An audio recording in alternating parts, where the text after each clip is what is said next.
welcome to Health Dialogue Show. I'm Dr. Bhumika. So, as we all know that 14th of November is marked as World Diabetes Day. And therefore, today's show is dedicated to diabetes, which is a global health concern. Diabetes affects eye health by damaging the retina's small blood vessels, leading to conditions known as diabetic eye diseases. High blood sugar can cause these vessels to swell, leak, or become blocked, with diabetic retinopathy being the most common result. This condition can lead to vision loss or blindness if not addressed. Diabetes also raises the risk of diabetic macular edema, cataracts, and glaucoma. Since symptoms may not appear early on, regular eye exams are essential for those with diabetes to catch and manage these issues promptly. So, to address a few questions linked to eye health in diabetes, we have Dr. Santosh Bhide here with us today. Dr. Santosh Bhide is a seasoned ophthalmologist with over 25 years of experience in diagnosing and treating a wide range of eye conditions. Based at Ruby Hall Clinic in Pune, he is known for his expertise in comprehensive eye care, from routine eye exams to managing complex ocular diseases. Dr. Bhide's commitment to patient care and his proficiency in the latest ophthalmic techniques have made him a trusted specialist in his field. We welcome you, sir. It's a pleasure to have you on board with us today. Good afternoon. Thanks for kind introduction, Dr. Bhumika. I'm in practice for last 33 years. Thanks for the kind introduction. Yeah. Thank you, sir. So, it's a pleasure to have you here, sir. Let's talk about eye health and diabetes. Sure. So, my first question to you is, how does diabetes increase the risk of eye conditions, and what specific eye diseases are commonly associated with it? Can you elaborate a bit about? Sure. Actually, as we know that because of our change in lifestyle, diabetes is now in a big way in India. In fact, India has become a hub for diabetes. In fact, every fourth Indian is at risk of developing diabetes. And those who have diabetes, they are also at the risk of developing diabetic retinopathy. But diabetes does affect eye in different ways also. Basically, diabetes is a disease of microvessels. Means because of high blood sugar, it affects the endothelium of the blood vessels. Because of the defective mechanism of the endothelial cells of the blood vessels, there is increased permeability of these blood vessels, which leads to leakage of fluid from the blood vessels. And this leakage of fluid leads to exudation or deposition of lipids in the layers of retina, or it does cause swelling in the retina. And because of all these things, the vision is reduced. Because of increased leakage, there is decreased blood supply or decreased oxygen supply to the retina. And since the oxygen is reduced to the retina, there is a tendency of formation of new vessels. And when the new vessels are formed, these new vessels are basically the endothelial cells, and the wall of these new vessels is very weak. So they have a tendency to bleed. And because of this, there is bleeding in the retina. And in the later stage, what we call as proliferative diabetic retinopathy, there can be bleeding in the vitreous also, which leads to vitreous hemorrhage. So in this way, diabetes can affect eye.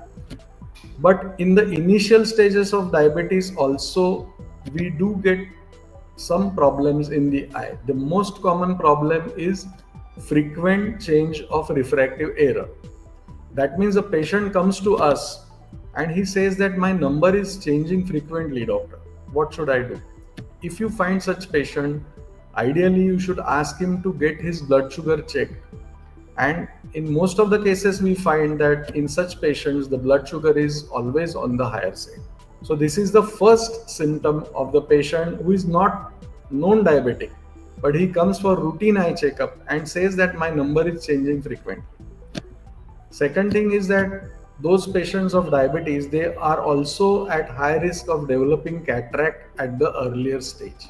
As we know that cataract is a disease of old age, but in diabetics, this can happen at the earlier age also. And if your blood sugar is not under control or the blood sugar control is not proper, that leads to swelling in the lens, natural crystalline lens of our eye. There is diffusion of fluid. This leads to denaturation of the proteins which are there in the lens, human lens, crystalline lens, and that leads to early development of cataract. So my next question to you is, what are the early symptoms of diabetic eye disease and how can patients recognize these symptoms? The early symptoms from the patient's point of view, a patient will come for routine checkup, but we give him the number for specs, and after few days or few months, he will come immediately say that my number has changed. So earliest thing is that frequent change in the refractive error, that is the earliest change. From patient's point of view, patient will start seeing blurred vision. That is the most common thing, and that visual quality in the day, in the morning it is different, in the afternoon and evening also it differs as per his blood sugar levels. When his blood sugars are on the higher side, there is a myopic shift and patient gets a blurry vision because of myopic shift in diabetic patients. So my next question to you is, how does high blood sugar directly impact the blood vessels in the retina? And why is this concerning for vision health? The high blood sugar, actually, as I have mentioned, there is a in the retina is supplied by blood vessels, and for retina to function we need oxygen, and that oxygen is retina is getting from blood vessels. Now these vessels are micro vessels. Now all blood vessels have a particular structure, and in that structure the innermost part of the blood vessels is uh, covered with a single cellular layer which is called as endothelial cells. So endothelial cells of the blood vessels, they have, for their survival they need oxygen also, and they also need glucose for energy. So in diabetic patients there is a high blood sugar level, so the glucose metabolism in the endothelium of the blood vessel gets affected. The blood sugar concentration in the endothelium of the blood vessel becomes high, and because of this deranged mechanism of glucose mechanism in the endothelial cells of the blood vessels, they get damaged, and endothelial cells are required for preventing blood from extravasating out of the blood vessels. So once the endothelial cells are damaged, there is extravasation of blood from the blood vessels in the retina, and that leads to swelling of the retina and affection of the retina in diabetic patients. Yes, sir. All right, sir. My next question to you is, what is diabetic retinopathy and how is it different from other diabetes related issues? Diabetic related issues in the eye, I have mentioned there are various effects of diabetes on the eye, like change in refractive error, development of cataract, development of glaucoma, and diabetic retinopathy. Now, retina is a structure of eye because of which we all see everything. The world is seen because of the retina. Retina is like a film of the camera.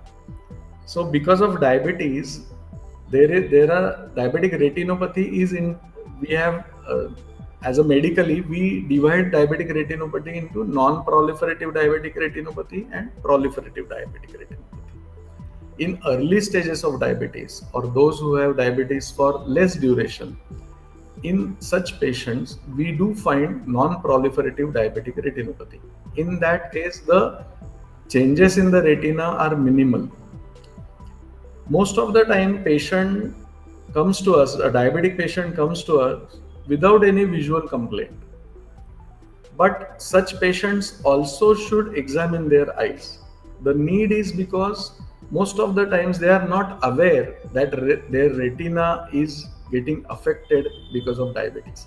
Unless and until we put drops in the eye, dilate the pupil and examine the retina properly, we won't find that patient is having diabetic retinopathy in non-proliferative stage. If a person is having diabetes for longer duration, say for more than 5 years or for more than 10 years, then the risk of developing proliferative diabetic retinopathy increases. I have already mentioned previously how there is extravasation of blood in the retina which leads to swelling. Now, in the retina, there is a most sensitive part called as macula. So, with this macula, we see everything. The whole world is seen with fovea and macula.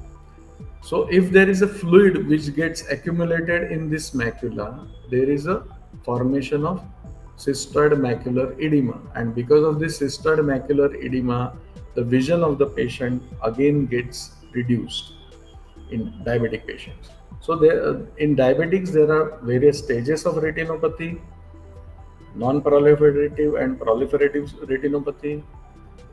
There is also a diabetic maculopathy. There is a diabetic macular edema. So, unless and until a diabetic patient undergoes a thorough ocular examination, a doctor won't be able to tell him whether you are having retinopathy or not. So, in diabetic patients should get their eyes checked frequently. All right, sir. So you're mentioning about getting screened regularly. So how frequent should be these screenings done? And also, I would like to know that if you can highlight a few screening methods that are usually undertaken by the physicians. Those who are having diabetic, those who are recently detected diabetes, if you are detected diabetes, immediately you should go to ophthalmologist and get your eyes checked. A thorough checkup which involves checking your vision, checking your refractive error, checking your intraocular pressure, the anterior segment examination by slit lamp examination. We also examine retina under mydriasis. That means we put drops in the eye, dilate pupil, and entire retina is seen. And if we find that there are some changes in the retina, then there are advanced tests also. Like there is a test called as OCT, or optical coherence tomography. Optical coherence tomography is a machine which measures, which actually visualizes the different layers of retina. Now there are 10 layers of retina. So all the layers can be seen by OCT. And if we do OCT of a diabetic patient, then we come to know whether the patient is having any diabetic macular edema or not. So in some patients, we do advise angiography also. So like in angiography, we give injection in the vein and we take photographs of the retina. How angiography of the heart is done, similarly the angiography of the retina is also done to find out leakages, to find out neovascular tufts whether they are there. But these procedures, there is an advanced OCT also, what we call as OCT angiography, in which there is no need to give injection in the vein and take photographs, but this, with this machine, we also come to know the architecture of the blood vessels in the retina. So these are different tests. So now, should a patient who is recently diagnosed, should he undergo all such tests immediately? The answer will be no. He should first undergo a thorough, comprehensive eye checkup, which includes checkup of visual acuity, refractive error, intraocular pressure, and retina or fundus examination. If a patient is having diabetic retinopathy, which is a mild non-proliferative diabetic retinopathy, then ideally such patient should undergo his eye checkup every 6 months. If that is not possible, at least once in a year. If patient is having a proliferative diabetic retinopathy, such patients should undergo eye checkup every 3 months. So for a diabetic patient, routine diabetic patient, every yearly. Those who don't have any diabetic retinopathy, a non-diabetic patient without any diabetic retinopathy, every yearly checkup. A non-diabetic patient with mild non-proliferative diabetic retinopathy, at least every 6 months. If that is not possible, once in a year at least. Those who are having proliferative changes in the retina, they should get their eyes checked every 3 months. These are the frequencies, and there are various ways, and there are some advanced techniques like optical coherence tomography or OCT angiography or retinal angiography. These are the different methods. All right, so that's an important piece of information. So my last question to you is: can lifestyle changes and better blood sugar management, which is obvious, but important in slowing the progression of diabetes-related eye complications? As we know that diabetes is a very complex disease. It is not only related to your diet, It has multiple facets. Those who are genetically predisposed for diabetics, they do develop diabetes at the earlier age. Those who are genetically predisposed for diabetic retinopathy, they develop diabetic retinopathy in the earlier stage also. The third factor is that nutrition also is very important. Those who do not follow guidelines, those patients who are at the risk of diabetes, and if they don't follow dietary guidelines, their blood sugar will not be under control. And if your blood sugar is not under control, then you are definitely at the high risk of developing diabetic complications or diabetic retinopathy. Another important point which I would like to mention is that those diabetics who have diabetic retinopathy, they have diabetic nephropathy also. Eye, as we call that, eye is a window of our heart, or eye is a window of our health. Eye is the only structure in which we actually visualize blood vessels.